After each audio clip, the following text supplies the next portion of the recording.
तो आ छे अमारी स्पेशियालिटी अमारा मसाला पकवान है। तेमां सौथी पहला 4 जातनी चटनी आवी जशे। पुदीनानी, लाल तीखी चटनी, लीली चटनी, खाटी मीठी चटनी, त्यारबाद आमां दाळनो त्यारबाद दाळ आवशे। दाळनो भाग ओछो आवे आमां।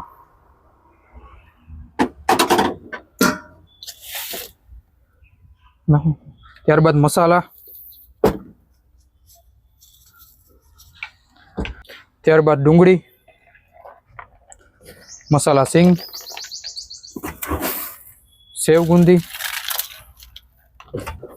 सादी सेव, थोड़ुंक લીંબુ। तो आ छे आपड़ा मसाला पकवान तैयार।